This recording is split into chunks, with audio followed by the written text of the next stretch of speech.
This episode is brought to you by Morty, Buzzshot, Cogs by Clockwork Dog, and Patreon supporters like you. Welcome to the Reality Escape Pod, Key Moments of Season 7 episode. I'm Steve Ewing, the editor of the show. On a typical episode, hosts David Spira and PG Law explore immersive gaming from all angles, with guests who really know their stuff. In this episode, we'll be taking a look back at last season's key moments. Season 7 shined a spotlight on Southern California in celebration of our convention, RECON, which will be held in Los Angeles, California, August 18th and 19th, 2024. David and PG invited some of Southern California's most exciting immersive creators, who are all pushing and expanding the concept of escape rooms in their own way. Let's begin with Episode 1, with the Ministry of Peculiarities in Azusa, California. Adam Moody, Jonathan Burke, and Benjamin Burke are the creators of Hope End, which is a blend of escape room and immersive theater. In this clip, they talk about the various gags they've incorporated that makes their escape room experience stand out. Throughout the entire lobby experience of the Ministry of Peculiarities, and it also permeates into the games, you've crafted this world that gives permission to play. You're using humor, you're using magical gags, you're using some weird, quirky stuff. Can you break down the value of bringing this type of play into the overall experience? I think you really hit the nail on the head. That is nearly foremost to us. The idea that coming to do an escape room or immersive theater is an invitation to play. It's an invitation to take on a different role than my everyday corporate life or whatever. To be clear, we have tried many gags. Some have had longevity. Some we've done once and said, we're never doing that again. And part of it is trying to reach a diversity of types of people. Like, what are they going to be into? We have a character that comes and reads the bones. And we have a character that just sits there and the other characters complain about the fact that he's there. So that's part of it. Part of it is world building. You know, we'll have an idea that we want to try out, and maybe it's in beta for something we're planning down the road. And so we'll do it in the lobby. Those are the things that come to mind for me in terms of value. What's the gag that you tried once and failed? Why do you think it failed? Oh, there's so many. Can you think of one? Do you like biting into a banana 3 times each showing? How about that one? That's a good one. A banana with a peel on, by the way. Okay, so we have this weird exit in the back hidden away. And so we had a couple of characters, one of which was me. I'll own up to it. And we were stuck in a time loop. So we would come in the front door, put our coats on the rack, grab a piece of fruit and bite into it while we were having this conversation, just kind of nonchalantly, not drawing attention to ourselves. And then we would walk straight back to the exit and put on a different coat and come back in the front door and do the same thing. And by the third iteration, I was taking a bite of the banana with the peel. And it sounds funnier than it actually is. And so we did it once and never did it again. I was laughing the whole time. I thought it was great because I wasn't the one biting into the banana, but I gotta be honest with you, that sounds wonderful for everybody but the person biting into the banana peel.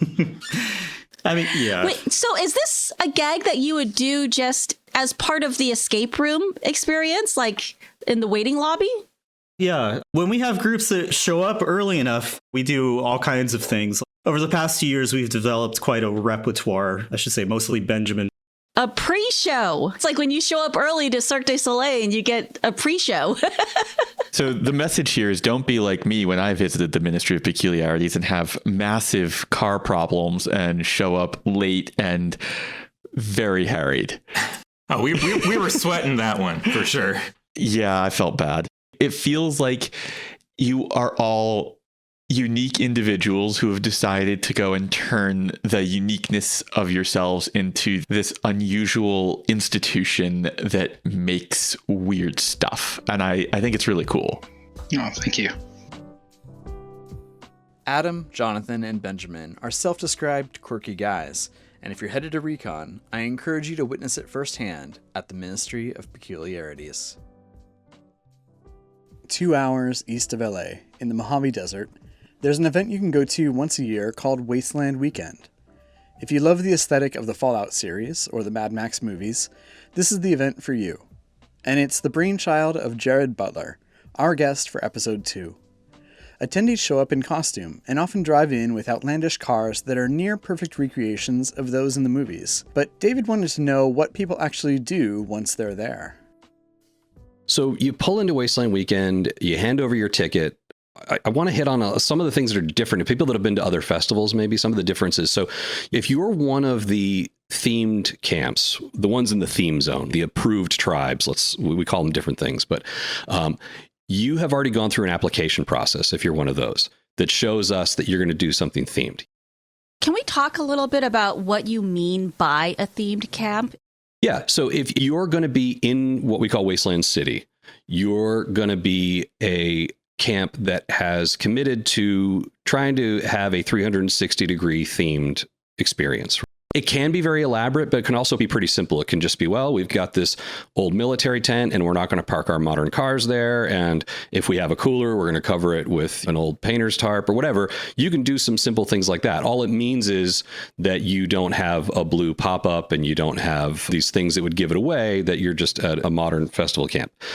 All the way up to, we have people that, like, there's a cool replica inspired by the atoll from Waterworld that they built, and people do these big lounges. Some of these camps have tall towers that they set up. We're talking full structures with plywood and 2x4s and all of that. And bear in mind, everything we do out there starts with empty desert and goes back to empty desert after the event's over. We don't have any permanent structures. So we build and take down this city every single event. So what a theme camp would be, you also would often, to get better placement, you want to provide something interactive. So, for example, you could be the tribe that hosts karaoke nights. You could be the tribe that says, hey, we do costume help. We worship the god of dirt. And if you're not dirty enough or feeling like you didn't distress your costume well enough, come by us and we'll do a ceremonial dirtying down of your costume. Because we're so close to Hollywood, we get people who are in the Costumers Guild. We get people who are in the union for makeup and all this other stuff. And a themed camp is really just that, is what do you think you could create? Could be something directly from the films, could be inspired by, could be your own creation. It could be that you teach workshops during the day of how to do some kind of cool apocalyptic crafting or whatever. And then you get placed on the map. I can vouch for how cool some of these props are, even though I've never been to Wasteland Weekend. But Christine Barger, who was our guest on season 6, she has an escape room in Southern California. And the coolest prop in her escape room is a reverse bear trap. It's welded from metal. It's really elaborate. And she always tells us when anybody comments on it, she was like, that was made by Squirrel, who makes a lot of stuff for Wasteland Weekend. Mm-hmm. So I'm like, if this is the caliber of talent that's making stuff out there, it's no wonder the theme camps look so cool. Yeah, it's one of my favorite things is to just walk around and look at the amount of detail out there. And some of that takes years to build up. It's such a big thing that little details take time and vehicles take time to build. And luckily, we've been around long enough that this stuff has really built up to where it's mind-boggling how much stuff you can just look around at.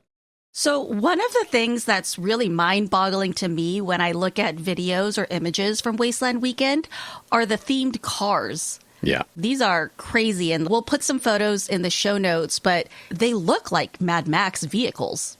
We've had vehicles that are direct replicas from the films that are basically bolt and rivet perfect to what the original was. We've had at least one car that was used in filming that was out there. And then we have people that make original creations that are just amazing. Everything from motorcycles to go-karts to crazy contraptions.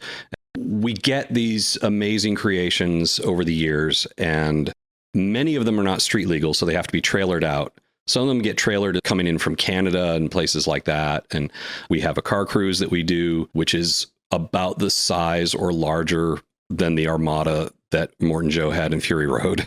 Maybe not quite that maybe not quite that quality. We don't have that kind of budget, but the sheer number of vehicles out there that people can ride on and hang out with, that vehicular aspect is different too. Because we have all this space, because we're in the Mojave Desert, that's not something you're going to get at an indoor convention, right?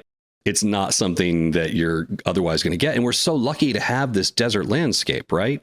I mean, there aren't that many places in the world or even in the United States where you can be out in this beautiful desert. And with it being only 2 hours from LA, it seems a shame not to use it, right? Not to have this Mad Max environment. If you're a fan of cosplay, I strongly recommend checking out their official site's videos to see the level of creativity on display. And be sure to listen to the rest of episode 2 to hear Jared do a pitch-perfect version of Captain Jack Sparrow. Everyone who attends RECON 2024 will have the opportunity to experience a wonderful event called Imaginaire Duels. Attendees compete to come up with their best pitches for an immersive attraction. It's a combination of creative exercise and a networking event, made fun and easy for those who hate the idea of networking. In episode 3, the event's host, Brett Jackson, takes us through the whole experience, and in this clip, he describes the kind of prompts attendees can expect. Okay, so we explained the rules of the game, and then everybody learns the prompt at the same time. I explain the rules, and it's this woolly, bizarre thing, and you're taking on a lot of information over the course of 30 seconds all at once. And then I always say, are there any questions? Great, no questions. And that just short circuits people's brains, because of course they have questions. But that's telling them, you know what? You don't need answers. You're going to be fine. And then I show a slide that has the prompt and then the 3 requirements for it. And the art in a good prompt, I feel, is that you want to take something that is fecund soil, a topic that people are really interested in, that has like a lot of good experiences associated with it, something that you could feasibly be hired to make a good attraction about. And then you take something that is contradictory and then jam those things together so that the task is then to reconcile things that don't go together. There's versions of it that like are various takes on the mashup, but like that ends up with things like, okay, you're going to make a new experience and your prompt is Las Vegas, but with a mandatory bedtime. You're going to make a zoo, but it's going to be open concept.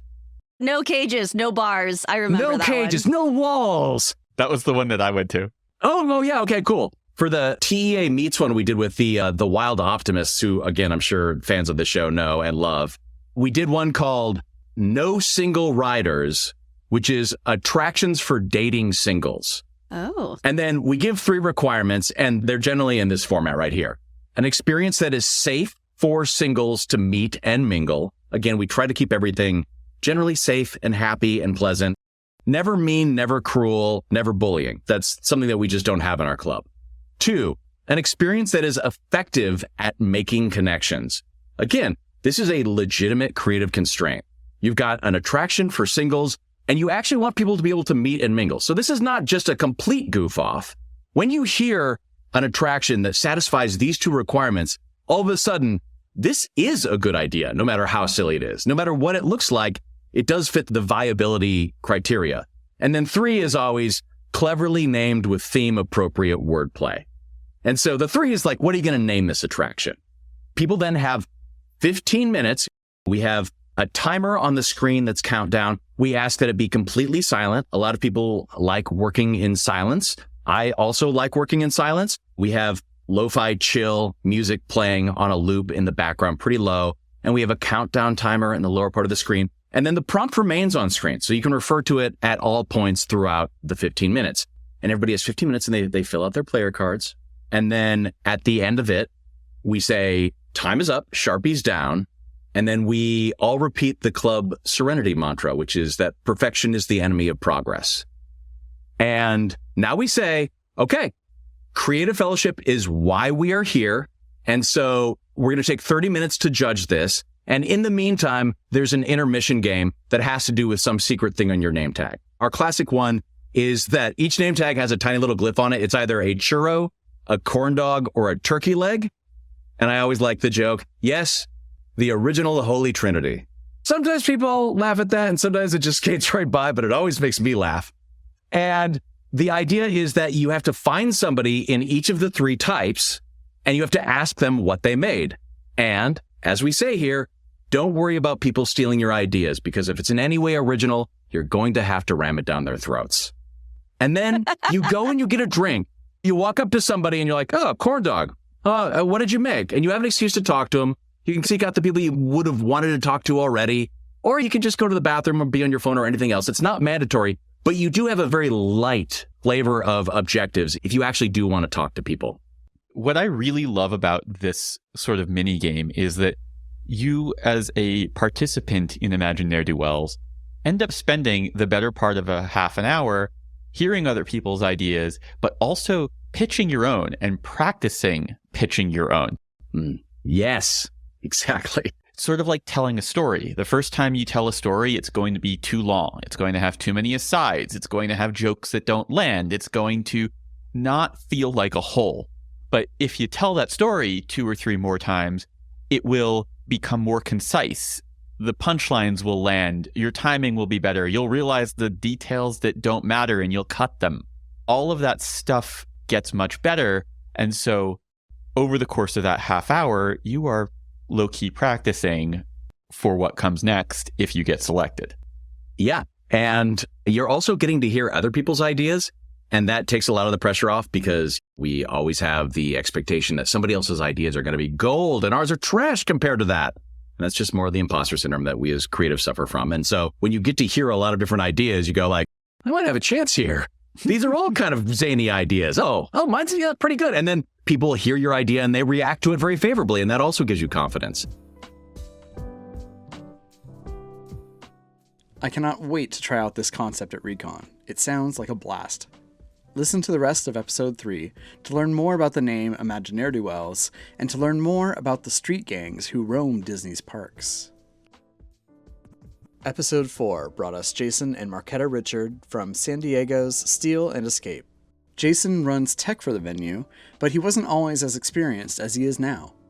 In this segment, David asks Jason how he came to learn what he needed to know about electronics that makes the magic happen. Jason, you spoke at the first RECON back in 2020 and gave the Intro to Tech talk. We had asked you to speak specifically because you were self-taught. You didn't have an engineering background and decades of experience building things. How did you get yourself into the escape room tech world? As soon as we got back from our Budapest trip, and I started writing down all the ideas I had, I knew I wanted electronics to be involved, but I didn't know anything about programming. I figured out there was something called an Arduino, which is a small microcontroller, and I found there was an Arduino meetup in San Diego. I just started going to them with questions. I remember the very first thing I couldn't figure out. There were 6 buttons, and you had to push them in order. If you got it correct, it would open a drawer. If you got it wrong, it would blink 3 times and make a buzzer noise. And I just couldn't figure that out. So I was asking everyone at the meetup, how do you do this? And I finally ran into Cameron and his dad. Cameron was, 13 or 14. And I explained the problem, and he wrote me an email the next day with all the code on how to do it. And I'm just thinking, this is absolutely incredible. And then you start learning I learned how to code, and it is now a pretty basic, simple thing. But at the time, it's what I needed to really get going, to even just learn where to start. And Cameron, he worked with us. Whenever I had a really crazy problem, he would come and help out. And it's just like this 13-year-old kid, right? And he's just growing up in this escape room world. And he just helped us out all the time. Whenever things got really crazy, I'd call him up, be like, hey, I can't fix this. So he's with us. And then the San Diego Library kicked us out of our Arduino meetings there. And I said, hey, we have the warehouse. So I brought everyone to have the meetings at our warehouse, which was even better because when I couldn't figure something out, I have a whole bunch of guys there to help me troubleshoot. Your own personal nerd army. Fantastic. I was going to say, this is like the Doogie Howser of escape rooms. 13-year-old on call. That's amazing. And it's so wild, all these talks of imposter syndrome, right? And I still face it. If someone wants to ask me a question about electronics, I'm like, okay, let's see what you're going to ask. And I've pretty much been able to answer them, but I never would have thought about that. So now at the Arduino meetings, I'm the guy who can actually help people out instead of just feeding off everyone's knowledge, which is even better. Fake it till you become it. Yeah. Oh, you're the Cameron now. Yeah. Episode 4 is a must-listen for escape room owners because it contains a lot of great insights into the early days of escape rooms and what it took to forge into an unproven market at the time and emerge successful on the other side. Most people know Myst, the beloved exploration puzzle game from the mid-90s. Blake Hodges-Koch and Thomas Messon have created an escape room Airbnb that David calls the most Myst-like experience he's ever had in real life. It's Wildart Ranch, outside of Joshua Tree, California, and they were our guests for episode 5. Who is Wildart Ranch for? When you initially created this, who did you think it was going to be for, and has that changed with who is actually booking it? Yeah, that's a really good question. And the answer to that evolves, and it's still changing to this day. When the pandemic hit, Thomas and I spent those first 6 months building what became the very first iteration of Wildart Ranch. It was a much, much more simple, streamlined version of what it is now. And we released it. It was a start to finish puzzle quest with a beginning, middle, and end, but it was smaller. And we didn't promote it or advertise it at all. Beyond a handful of friends, we just made it and left it. And that was it. And we had guests come to just stay at the Airbnb. And many of them didn't notice it or didn't say anything about it, but some people did. And some people started noticing the trailheads into this puzzle quest and would do it and would comment to us and be like, hey, we discovered this crazy adventure thing. Were we supposed to do this? It took us on an adventure out into the middle of the desert with a hatch and, magical treasure. What is going on? Hold on. Did you advertise that it's like an immersive experience in the Airbnb listing, or you just listed it like it's just a regular old Airbnb and you didn't say anything about the immersive part? In the beginning, we said almost nothing. And maybe at most we said we said maybe that there are some secrets you can discover during your stay. That honestly may have been the extent of it. We didn't say it was an immersive experience, no escape room, nothing. I hope that when people sent you a message asking about this, you were like, wait, what? I should Talk about. You've spawned 10 new conspiracy theorists. Yeah. You found what out there? There's a pretty awesome period of time where we were starting to have pretty big ideas for it. And we started to blue sky like crazy right off the bat when we decided we were going to go full on and full force into this project. But we also didn't want it to take forever to launch, like to say that we're done and then start promoting it. In a way, the fact that it is an Airbnb, we sort of used it to our advantage. That first and foremost, Blake and B did such an amazing job at renovating these cabins and making such a perfect, beautiful place to just stay. It's already an immersive experience, like you're in the desert. It's already an amazing place.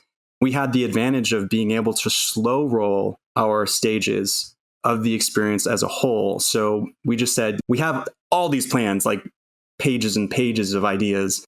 Why don't we start small, like Blake said, and roll out the treasure quest? Let's just roll it out. We don't have to say anything about it.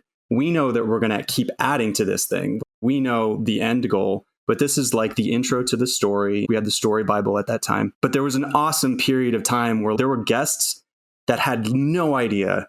They're full families with teenage kids who were dragged along on their road trip or whatever, this vacation. And then they organically discovered this crazy thing and it just blew their minds. It was so cool reading reviews of people just absolutely amazed that this thing was there. At what point did you decide to make this more obvious? As Thomas and I added more and more kind of features and puzzle tracks and immersive elements to it, it got more and more to a point that we felt we had grounding to stand upon to even call it like an immersive experience or escape game. There's so many guests that you guys have had that have brought up the imposter syndrome. It's such a cliche at this point, but we felt the same exact thing to the point where we haven't even called it an escape room or escape game until extremely recently. The closest thing that we dabbled before that point was an immersive Airbnb. And of course, we thought, oh, that'll clue people to what's going on. That'll tip the hat, so to speak. And no one knew what that meant. It was too vague. No one got it. They knew there was something involved, but it was just too vague.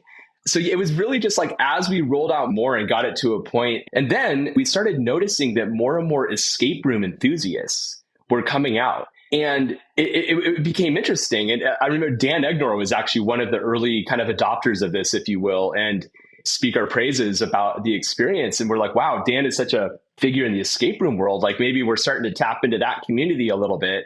And now I would say the vast bulk of our guests are escape room enthusiasts that directly seek us out. And so I think at that point, we had to realize, okay, I guess it's time to actually consider ourselves an escape room. Blake and Thomas are really expanding the concept of escape rooms with Wildart Ranch, and they go into more detail about the creation of the radio station that plays on the property, as well as their interactions with Airbnb as a company in the rest of episode 5. This special release episode is supported by Morty, Buzzshot, Cogs by Clockwork Dog, and Patreon supporters like you. We're taking a moment to thank our upcoming sponsors for Season 8, Morty, Buzzshot, and Cogs by Clockwork Dog. We thank them for their ongoing support, and we are so excited for all of the things we're going to bring you in the fall with Season 8. Thanks again to our sponsors. I used to wish every day for an app that does exactly what Morty does. It lets me track all of the escape rooms I've played, and I also use it to find games around me, including game reviews and open time slots. You can even find discount codes. And the best part, it's all free. It's got a great website experience, and it's also available on both iPhone and Android, so you'll never be without your Morty app. I believe in Morty so much that I have a stake in it as an advisor, and I always enjoy the time that I get to spend giving the Morty team my input and suggestions. Start discovering and tracking your immersive outings today. You can learn more at morty.app/repod. That's REPOD to sign up and get a special badge for our listeners. We'd also like to thank longtime sponsor Buzzshot. Buzzshot is escape room software powering business growth, player marketing, and improving the customer experience. They offer an assortment of pre- and post-game features, including robust waiver management, branded team photos, and streamlined review management. Streamline your marketing and grow your escape room business. REPOD listeners get an extended free trial and 20% off your first 3 months with no setup fees or hidden charges. Visit buzzshot.com/repod. That's REPOD to learn more. We'd also like to thank sponsor Cogs. Are you looking to up your game when it comes to creating a more theatrical experience for your escape room or immersive show? Cogs by Clockwork Dog is a software-hardware platform that makes it easy to create a show with lighting and sound cues, whether you're totally new to escape room tech or a seasoned engineer. Get the COG starter set for only $130 plus free shipping to the USA. This bundle is usually valued at $257. You can learn more and purchase your starter set at cogs.show. Use code REPOD at checkout. That's REPOD. And thank you so much to Cogs by Clockwork Dog for their support. Heartfelt thanks to sponsors Morty, Buzzshot, and Cogs by Clockwork Dog. Our sponsors are making Season 8 possible. You can find links and details in the show notes. Supporting our sponsors supports this podcast. When you see a semi-truck in the lobby of an escape room, you know that you're in for something special. That describes what you'll find at Confusion Escapes in San Bernardino. Stacy and Al Delcom are known for their creative and beautiful construction at their business, but they got their start doing elaborate home haunts. PG got more of the backstory from Stacy and Al in episode 6. So, what has been the most important lesson that each of you have learned from building and running haunts out of your home? One of the biggest lessons that I learned is the safety, obviously. People, if you think they'll do it, they will. So you have to build it accordingly. I remember when we first opened up one of our haunts, we did it just the normal plastic type of thing. So many people ran through those walls within the first hour, and we're just sitting there looking at it like... The old Kool-Aid man move. Yeah, literally. Right. Through walls. And so we're just sitting back looking at it like, well, we need actual walls. I can imagine, because there's not even that 10-minute walkthrough with the home haunt. There's literally no rules. Our home hunts were a little different. They were kind of an escape room without the puzzles. So you couldn't advance through them until something happened, and then you can advance to the next part of the game. But it was a little different than most of the haunts. Okay. So you give us a little taste. Can you give us a walkthrough of how elaborate your home haunts were then? They were to the point where we had elevator simulators in our haunts. We had moving platforms. We had closing walls. We had people walking on walls and ceilings. It was pretty intense. You had people walking on the walls and ceilings. You mean like you would hire? No. It was me. It was Stacy. So bungees and Wow. Cords, and we had animatronics. You're not playing around. No. Yeah, it was pretty good. Do you have videos or photos of the haunt experience that you built? Yeah. The second year, I think we didn't really do too many the first year, but I think the second and third year Second year. We have, yeah. You will find those in the show notes, because we are really excited to see that. Yeah. We would get access of about maybe 600-700 people a weekend. Oh, it was insane. People waiting like 2 hours. And this was basically a food drive that you were doing out of your home? We didn't start charging, I think, and the most we charged like the second or third year were like 50 cents to $1. Like whatever, really. It was just change the kids could find. Because my biggest thing was we wanted to give the neighborhood kids something to do, because when I had moved in with Elle, I noticed there weren't too many kids around. And growing up, we're used to the kids coming to the door and getting candy. And I'm like, where is that for these kids? So we wanted to be that for them. That's amazing. I definitely feel that in my neighborhood, where I'm like, there are more kids here than are knocking on my door. There's a voice in my head that's like, give them a reason to knock. Yes. Right. Yeah. Have Lisa suspended on a bungee cord. Coming down from the roof. Exactly. It would take us about 3 months to build our haunts. We start building in like July to get it open by October 1st. And it wind up going till sometime January. That's amazing. Till we just had to stop it. Yeah. The creepiest part with the home haunts is our washer and dryer is outside. And so carrying a load of wash through the maze, because of course we didn't do a straight shot to the washer. So you'd have to walk through the maze, at night was the most scariest, because if you're walking, and it's like there's all these other animatronics popping out at you and having to step over dead bodies. And that was the creepiest part. Yeah. I bet your kids love that. Yeah. Our son was like, yeah, I'm not going out there. Another moment from episode 6 that I love is finding out that a certain fast food franchise that Stacy still can't believe exists turns out to be one of PG's favorites. But I'm thinking you've got to listen to find out which one. Michael Boris frequently compares himself to Forrest Gump. In his long history making games, he says he always seemed to find himself in the right place at the right time. He's made early internet games for Disney, performed at the Magic Castle, and at one point was a highly ranked pool player. But it's his work on alternate reality games, or ARGs, that caught my attention. As we join episode 7, David has asked for Michael's most vivid memories of working on the ARG for Christopher Nolan's movie The Dark Knight.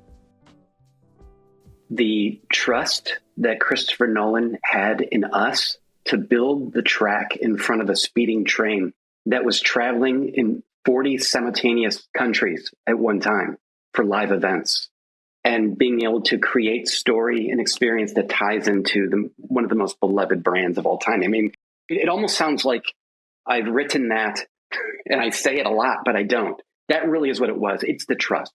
Because to have somebody come in and design, I wouldn't say, hey, design a 49 boxes episode. I wouldn't do that. I wouldn't know how to do that yet. But for the Nolans to be able to do that was crazy. He was really good at pushing us even through the Warner Brothers system to make sure these risky things would happen. I'm sure we're going to talk a little bit about the phones and cakes thing. That was what I was about to ask you about. Phones and cakes is crazy.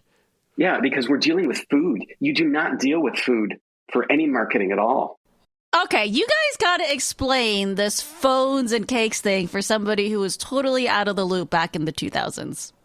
Obviously, we were lucky enough to read the script in a vault, right?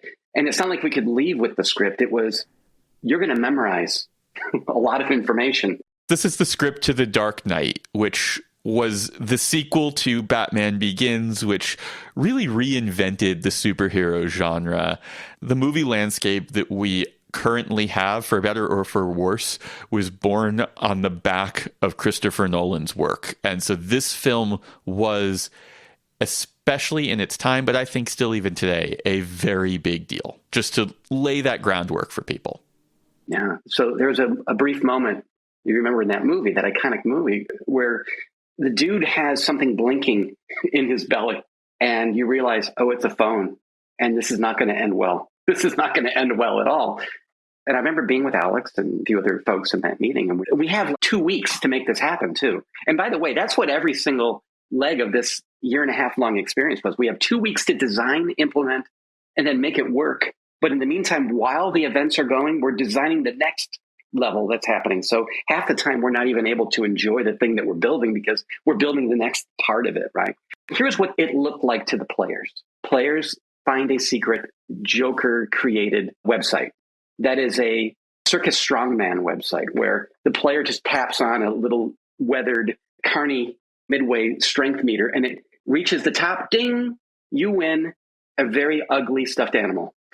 And it's stuffed with a note that has a GPS location and a time. And it said, go to this location and you don't even know what the place is. And it says, ask for a package for Robin Banks. Robin Banks. That's funny. And so what people are realizing over time is that these locations are bakeries around the country. And we're having this unload to the players from East Coast to West Coast over the course of one full day. And there may be 50 bakeries. So by the time it gets to throughout the day, every hour in the hour, we'll have a new cake that's released to people. By the time it reaches Los Angeles, people are realizing the pattern. Oh, these are bakeries that I can go into and then go, hey, if I'm first, I've got a package here for Robin Banks. And the guy behind the counter pulls out a cake with the most horrible looking clown decorations on top. It's just gaudy. And it has a phone number on it. And they take the cake to their car with their friends who are clamoring, and maybe the 50 other people who tried to get the cake from the Joker that didn't get there in time. And they call the number and the cake rings. And so it's the mirror of the scene that they're about to see in the movie, but they don't even know it yet. They plunge their hand inside the cake because the cake is ringing. And there's a Gotham City evidence bag with a Joker card and a police report of something horrible that went down in Gotham and a phone. And the phone is ringing and you answer it and it's the Joker. And he's like, look, pal, you're part of the Joker's army now. You've got to have this phone charged for the next year or so because you never know when I'm going to call you. And the cool thing is now we have 50 phones in 50 people's hands that we know are fans who are going to have that on them so they could be in church or at work or whatever the heck. That phone rings. They're running outside to get the information. And whatever the heck you tell that person, the Joker has had this person hypnotized. And so it winds up unlocking puzzle elements for the world and unlocks different events and different movie clips that happen before the movie comes out. And it's just, again, shivers on my back because it's huge, but it's such a small, dumb thing, but it's so huge. Michael's episode is full of amazing stories, heartfelt reflection, and invaluable insight into this industry we all know and love. Don't miss episode 7. And anyone who attends RECON this year in LA will get a chance to play Michael's fascinating game, The 49 Boxes. In episode 8, we welcomed Madison and Luke Rhodes, who run Crossroads Escape Games in Anaheim. Their business is truly a Cinderella story, as they endured early financial struggles to eventually come out the other side as one of the gems of the Southern California scene. The Hex Room, Funhouse, and their newest room, the Weeping Witch, draw in enthusiasts from all over to experience design from creators at the top of their game. David was curious about how to make sure players are in the right spot at the right time to best experience the story. One of the things I had noticed you do a lot of in The Weeping Witch is using really clever player positioning techniques. You are constantly herding the cats that are escape room players into very specific places at very specific times. What can you share with us about how you've been working with that as a tool? I think that just comes from my set design background. I was always told to think about where the actors are on stage and how to make it look more dynamic for an audience. So with an escape room, you, the audience, are the actors. And I think it still is important to think the same way of if you have multiple puzzles that can be solved at the same time, they're not all in the same part of the room. You know, you forcefully spread people out so they're not just on top of each other solving puzzles. You always think about each step of the escape room as what would it look like in a proscenium type setting. But then on top of that, you're kind of also looking for levels. That's a big thing with set design is who's up on the stairs, who's crouched down. So it's also creating these puzzles in different spaces. So not everything's at eye level. Some people have to look at something down low or input something down low on your tippy toes, looking for some sort of information on the sign that's a little bit too high. So I think that also helps know where everyone is based upon where the puzzles are and at what time. So then we can decide when the scares happen, where they are situated to get the best effect of that scare. That makes a lot of sense. The other thing that I observed about The Weeping Witch and also Psych Ward / Trust Experiment is that the game occupies a fairly small footprint. It's not a lot of space, but in my memory, the game feels substantially bigger.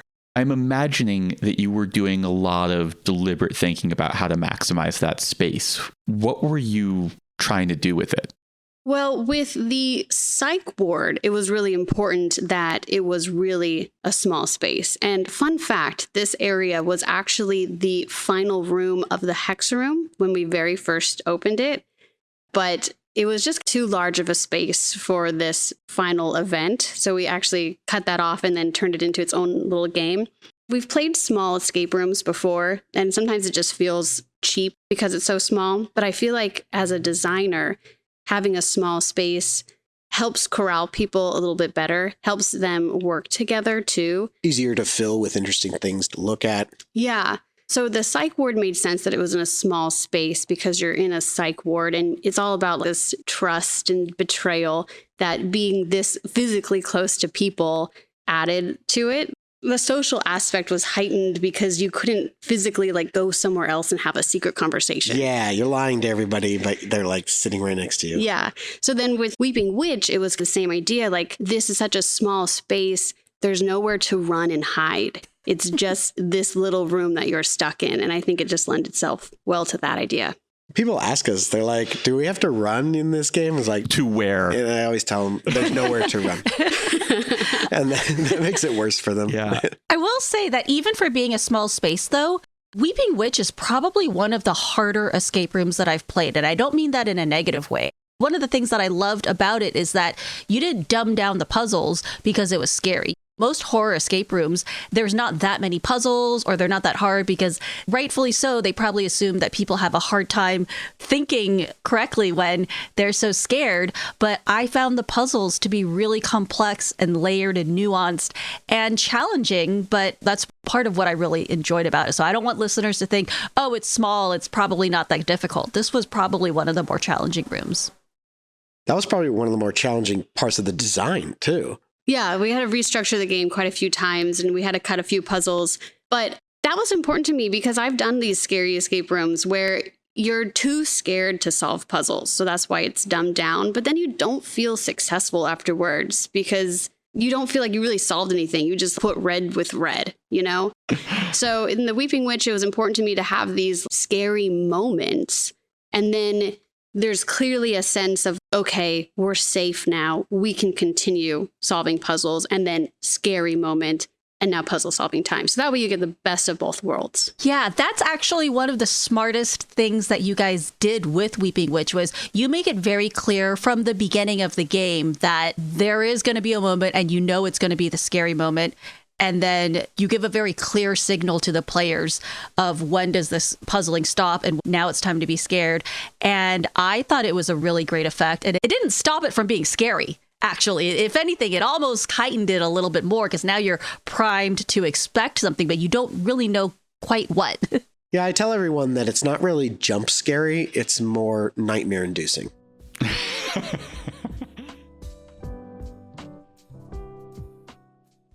If you're in the Anaheim area, be sure to check out Madison and Luke's other business, Slashers, an axe-throwing venue with a horror movie theme. Andy Crocker had a hand in shaping both Star Wars Galactic Star Cruiser at Disney World and Ghost Town Alive at Knott's Berry Farm. She's also the creator of Escape from Godot, the show that's a game and the game that's a show. It's safe to say that few creators have had as much experience creating immersive play for the masses. But before all of that, she worked in casting and felt a bit stuck. It took a moment of clarity to help her break out of the box she had put herself in. Here's that story from episode 9. You had said earlier that Escape from Godot completely changed the trajectory of your career. What's the story behind that? So I, for many, many years, lived a double life. Even since college, I was in directing school at UCLA. And then at night, I was one of the youngest folks ever led onto the professional team of Comedy Sports Los Angeles. I was in college doing professional improv comedy and teaching at night. And then during the day was like directing serious Chekhov scenes. And then after that, I was like working at Center Theater Group doing casting. But then I would leave and then I would be, having my own creative practice, whether that was directing a show or doing comedy, all this stuff. I worked for Days of Our Lives briefly, and then I would work all day on a soap opera. And then I would leave the control booth and then do this other creative practice for a very long time. And when Escape from Godot happened, I had lunch with a dear, dear friend of mine who we had worked together at Center Theater Group, and he went on to work at Imagineering. And we had lunch and he was like, "What are you doing?" He was like, "People like people that have more skills. Like, why are you keeping your superpowers secret from your career?" And I was like, "Oh, and this is very true of anything in the entertainment industry, I feel like, is there's this sense that if people think you have one foot out the door or have another passion or aren't 150 million% committed to your PA job or whatever, that you are somehow less than." And that I was so worried that in my casting career, that if they found out that I was a director, that they would think I wasn't committed. And Malcolm, who's amazing, Malcolm Darrell, he was like, "Why are you being so old fashioned?" I think he said, "or so vintage in your thinking." He was like, "No, people want people with more than one skill set." And that was a real turning point for me after Godot, which was just like, oh, right, I should be synthesizing these skills into one path because I'm only one person and I can't keep these separate forever. And Godot was the vine that I swung out on, I feel like, to synthesize. I was going to say congeal, but that's disgusting. To synthesize these parts of my life, which was television production, casting, theater casting, and then, also I direct. So let's go backwards a little bit and let's talk about your pre-immersive career.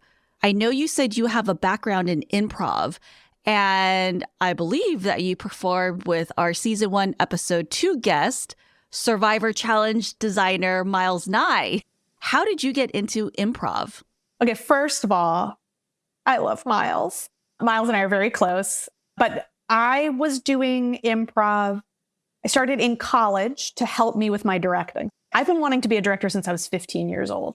And I thought, well, I have a loud mouth, and also improv is good for problem solving. So I really started doing improv to gain skills as a director, to think on my feet, and to just stretch different storytelling muscles.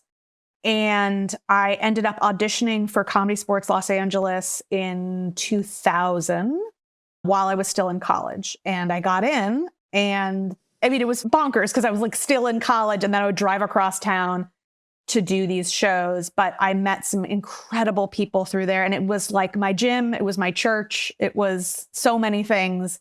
I still use those skills every single day. The creative vocabulary I gained through improv, I use in all of my directing still. This episode is a riot from start to finish. Andy's boundless energy and depth of experience really comes through, making for one of the most entertaining episodes of the season. David and PG invited Lee Fei Lo and Teresa Wagner for episode 10 to chat about this year's upcoming RECON, the Reality Escape Convention in LA. They go in depth about the kind of speakers, birds of a feather sessions, and games that attendees can expect to experience. So you may be wondering, who is RECON for? Here's David with the answer. RECON is designed as a professional event for people who are working in the escape room world or immersive gaming world, or are thinking about producing work in the escape room or immersive gaming world. We are never going to discriminate. We're never going to go and say, you're just a player, you can't show up. There's a lot of room for players, and a lot of players do come. Some come because they love the medium and they love the people in the medium, but some come because the difference between a escape room player and an aspiring creator has always been paper thin. It's like for board game players. Very few people can be a serious board game player and not start to daydream about the board game that they would make. And escape rooms are a similar thing. But this is very much a professional event. But we like to have fun. So it feels different to PAX, which is for the players. This is for the people who make the sausages. It also, I feel like, has a good application to enthusiasts as well who are interested in the industry, not necessarily people that are currently making escape rooms, but for people maybe looking to enter the industry or even just support the industry from an enthusiast perspective. I think it really is invaluable.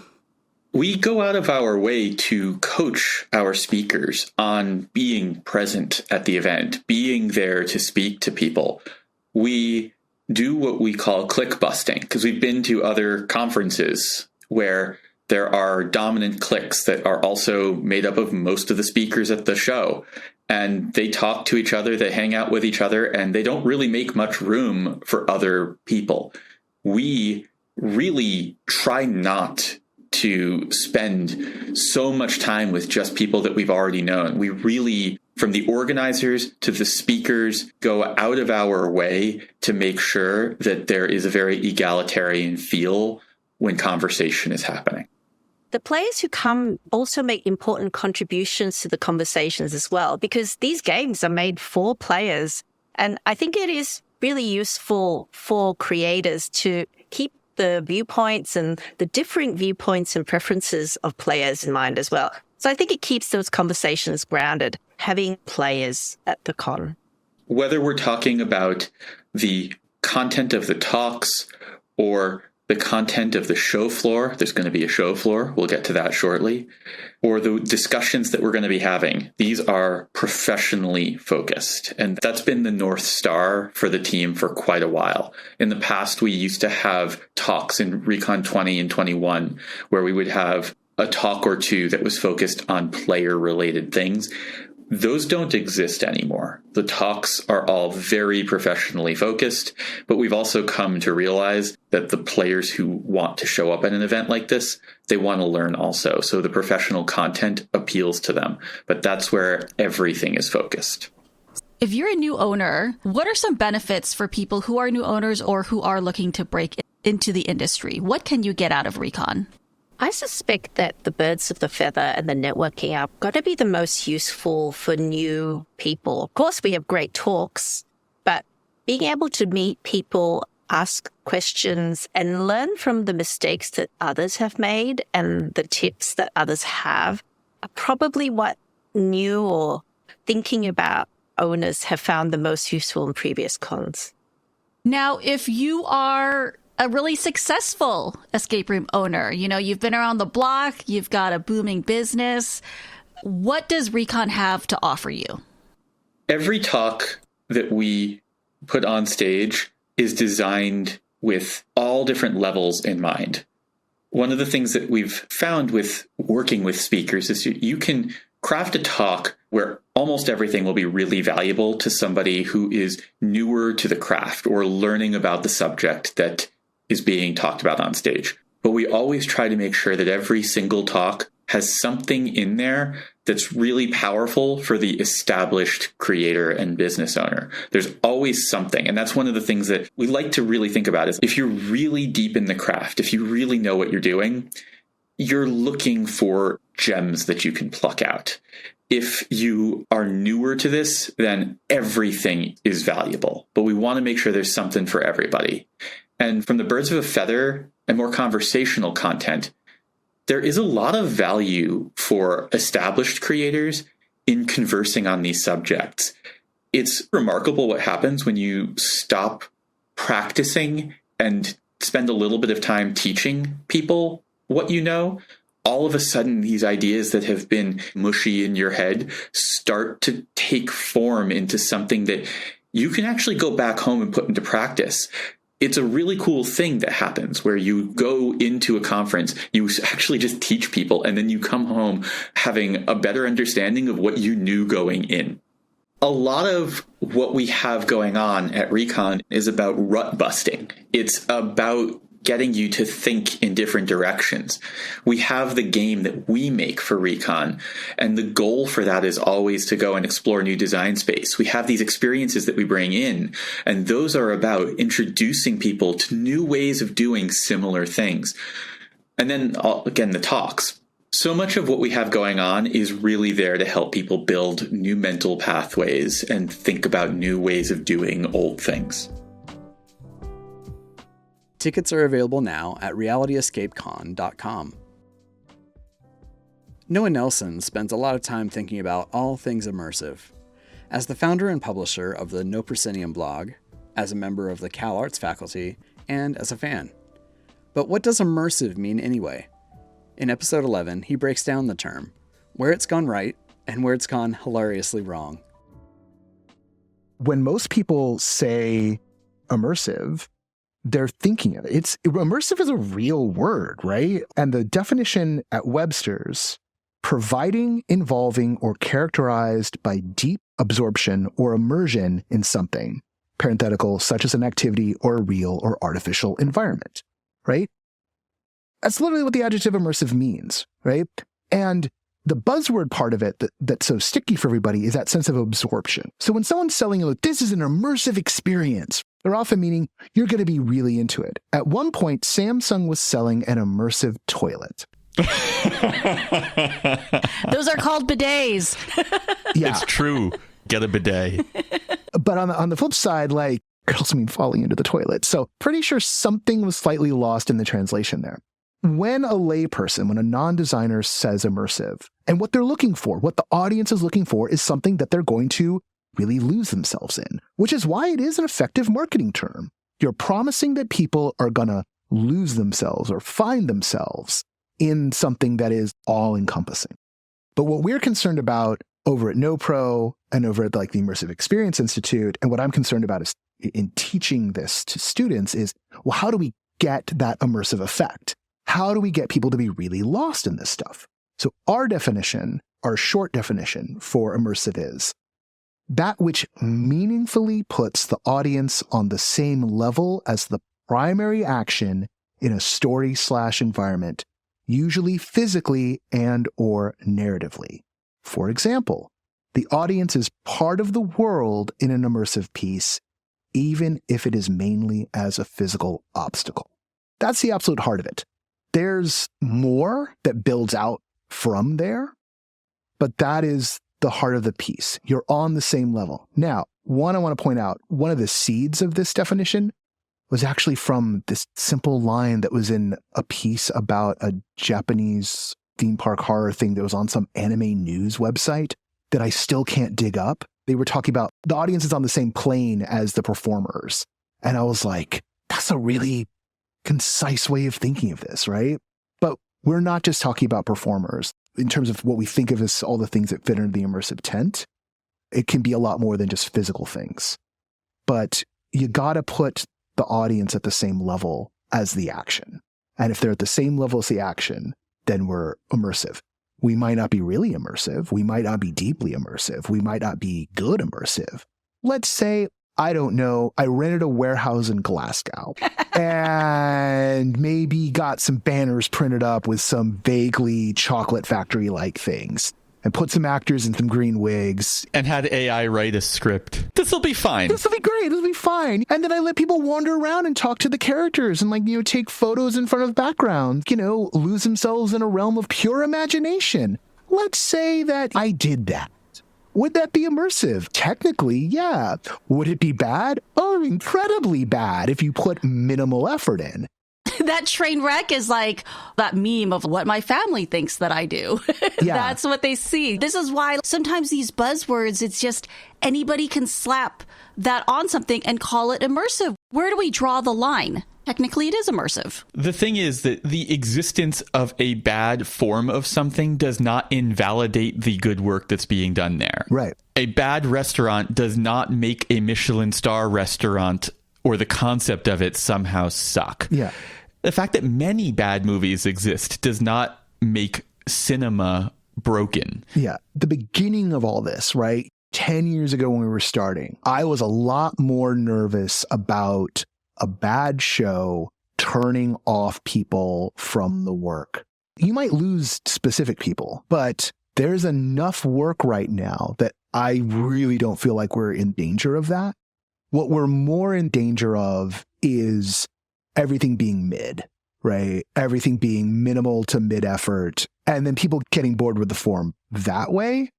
I think that is more true in immersive theater than I think it is in escape rooms, insofar as escape rooms are everywhere, and there are markets where the few escape room companies that emerged were all so bad that the market basically atrophied and died. There are regions where escape rooms are sort of non-existent or a shell that will eventually wither away. I think with immersive theater, at least where it is at the moment, and has been for a long time, of being very centrally focused on a handful of cities worldwide and a lot of work existing in those cities, I think that's very true in those places. Now, if you're hungry for more Willy Wonka smack talk, later in the episode, Noah discusses the current batch of immersive snake oil that's out there and AI's role in it all. Definitely worth a listen. Finally, for episode 12, we had Terry Pettigrew Rolap and Tommy Wallach, creators of Hatch Escapes. Perhaps best known for Lab Rat and The Nest, these guys have been creative partners for 25 years. And they've just launched a new experience in LA called The Ladder, and audience expectations are high. David was curious how they strike a balance between those expectations, the reality of commerce, and their creative desires. Here's Terry. We fully understand that in order for Hatch to exist, it has to turn a profit. We're at least practical enough for that, but I guarantee you that the running of the business, the administrative side of this, almost always takes a back seat to the artistic endeavors in front of us. We're both a bit foolish enough that way. That is something that is going on. That being said, we're not idiots. I do have experience in business. I've run businesses of several different sizes. I have an MBA. I'm not a stranger to that world. But for me anyway, it's always going to take a bit of a back seat to, I want to get up every day and make the most beautiful thing that I can. And I'm going to be willing to sacrifice quite a lot for that endeavor. That being said, I just barely talked about wanting to be a leader in terms of price, cost, and pay. And I do believe in that as a business model. To a certain extent, I hate this comparison, but it's a bit the Apple model. We're going to make a premium product, and we're going to make it feel like it's worth paying more for, and we're going to spend more on it, and we're going to take decent care of the folks that are making this premium product. And that is a business decision. That is us placing ourselves in the market in a particular place.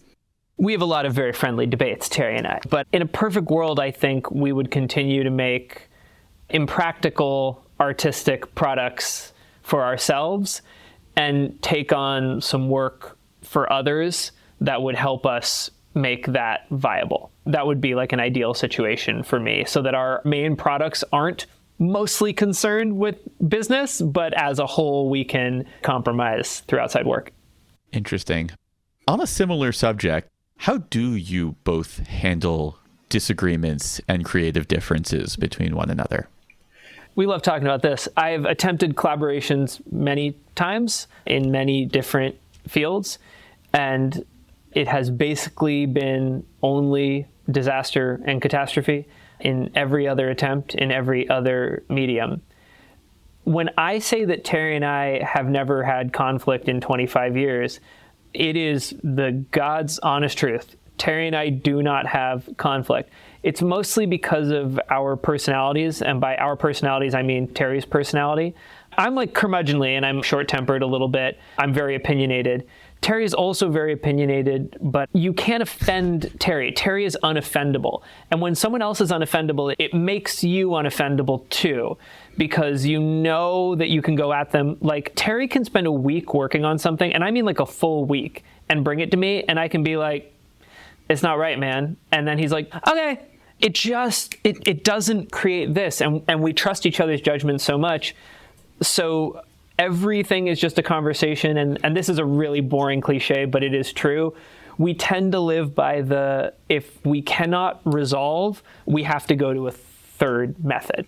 Yeah. And we go there very fast. So if I like one and he likes two and we're actually butting, it's like, okay, what's three? Like we both have to give up on our one, and we just do that like that. And I think it really does come from, we just trust each other so much.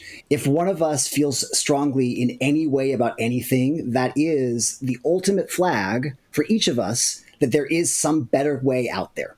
And until we're both gung-ho about something, it just doesn't make sense to fight for something, or at least not very long. I mean, sometimes we'll try to advance our individual causes with each other, and sometimes that works, but we drop that pretty quickly. As soon as we realize that there's real conflict, we know that there's something better out there we just haven't found yet. One of the most common phrases between us, which I'm only just realizing, Terry, is the phrase, I won't die on this hill. Yeah. And what that basically means is like, this one isn't a fight. So like, do you want to fight for yours? Because if you want to fight for yours, I'm out already. Yeah. And that happens a lot. It does. This is great relationship advice. I feel like I just went to therapy. This is how Lisa and I tend to operate also. I believe it. And Lisa is impossible to fight with. Yeah.